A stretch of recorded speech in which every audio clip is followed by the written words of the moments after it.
H0 moins 1 minute. We are under 1 minute to go. Voilà, il reste moins d'une minute. Nous saluons tous ceux qui nous regardent dans le monde entier sur arianespace.com, nos amis d'Airbus Defence and Space en Europe, à EchoStar et à Dish Network, à leur siège d'Englewood dans le Colorado, PT Bank Rakyat à Jakarta, SSL à Palo Alto en Californie, au CNES et à Arianespace à Paris, et tous nos partenaires industriels en Europe.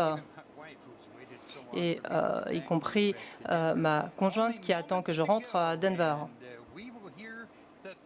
Il reste quelques secondes. Nous allons entendre le décompte final. Profitez du spectacle. À tous de l'EDO, attention pour le décompte final. 10, 9, 8, 7, 6, 5, 4, 3, 2, 1, stop.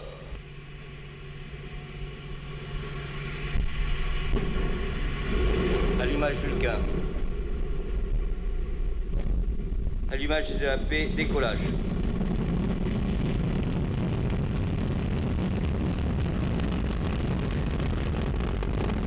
Paramètres à bord sont nominaux.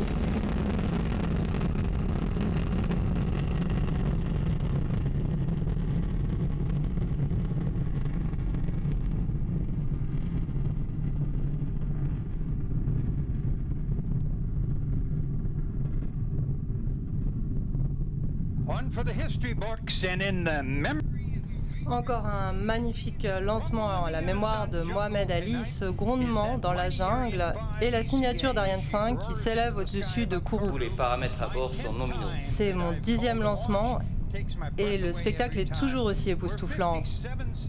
57 secondes de vol et Ariane 5 a déjà franchi le mur du son. Le bâtiment Jupiter tout entier commence à trembler alors que le lanceur s'élève au-dessus des îles du Salut, rendu célèbre par le film Papillon. 1300 tonnes de poussée ont permis d'arracher le lanceur à la gravité terrestre. 90% de cette puissance provient des 2 EAP. Chaque EAP mesure 31 mètres. Il consomme 240 tonnes de poudre en 2 minutes. Cela représente 2 tonnes par seconde, plus de 2 tonnes par seconde. Lorsque les EAP auront terminé leur mission, dans un peu moins d'1 minute, Ariane sera déjà à 70 km d'altitude, à une vitesse incroyable. Et vous voyez en bas de l'écran les chiffres pour le lancement de ce soir. Cette donnée provient de Galio, une station de suivi qui se trouve sur une colline ici derrière nous à Jupiter.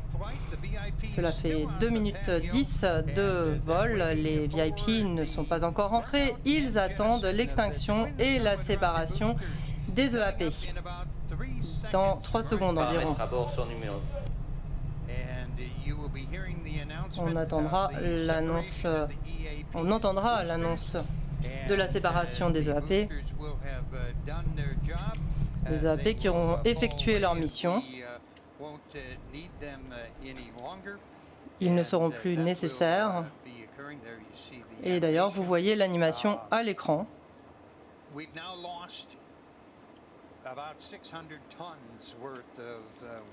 Nous sommes allégés d'environ 600 tonnes et le lanceur pèse maintenant 180 tonnes. Et tout cela en 2 minutes. Et la vitesse s'accroît grâce à cet allègement. Nous attendons maintenant le largage de la coiffe. Accélération à poudre. La coiffe a servi à protéger les satellites au sol et durant les premières phases de vol. Voilà, vous avez vu l'animation à l'écran avec la séparation et largage de la coiffe. Encore une fois, on a perdu 2 tonnes et vous voyez des images d'un vol précédent par une caméra embarquée alors que la demi-coiffe retombe. Le lanceur est à 118 km d'altitude, nous sommes dans l'espace, mais il reste encore beaucoup de chemin à faire. Vous voyez à l'écran les différents chiffres en bas de l'écran. Et on regardera également la courbe de trajectoire qui se trouve en haut à droite sur votre écran. Vous voyez la courbe, vous voyez le curseur vert qui se déplace le long de la courbe. Nous voulons que ce curseur soit parfaitement superposé avec la courbe, ce qui signifie que la performance est nominale. On voit les différents responsables, dont Bruno Gérard, chef d'établissement Tous les Ariane paramètres Espace à bord sont nominaux. à Kourou, Joël Donadel, représentant de l'ESA à Kourou, et Bernard Chemoul, le directeur du CSG.